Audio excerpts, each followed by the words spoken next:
The Field of Elijah. Part 4. The Boy and the Breath of Prayer.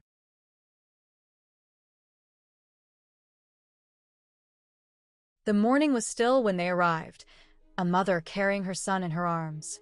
He was small, far too small for his age, his skin pale as the snow on the mountains. His head rested against her shoulder, eyes half closed, each breath shallow but steady. Elijah watched as she made her way through the flowers, her steps careful, her face set with quiet determination. She did not look at him, nor at the mountains, nor even at the sea of blue around her. Her gaze was fixed on the cross. When she reached it, she knelt, lowering her son gently onto the earth. She spread her shawl beneath him so the frost would not touch his skin. Then she bowed her head, her lips moving in prayer. Elijah stood a little distance away, listening not to her words, but to the weight of them.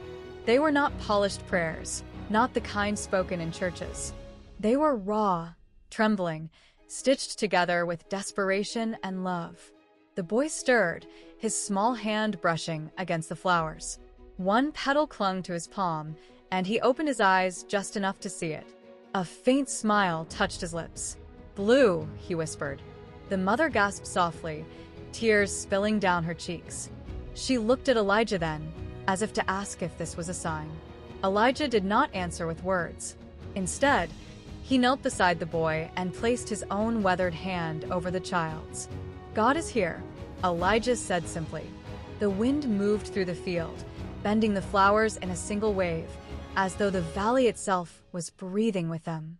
The boy's chest rose and fell in rhythm with that breath, and for the first time in many months, his mother's shoulders eased. She did not leave with certainty. She did not leave with healing. But she left with hope. Hope that tomorrow might hold more than sorrow, that the cross still stood, and that faith was not a fragile thing but a living one, blooming even in weakness. And Elijah, watching them go, felt the truth settle deeper in his heart. The field was no longer his alone. It was God's gift to all who came weary, carrying burdens too heavy to bear.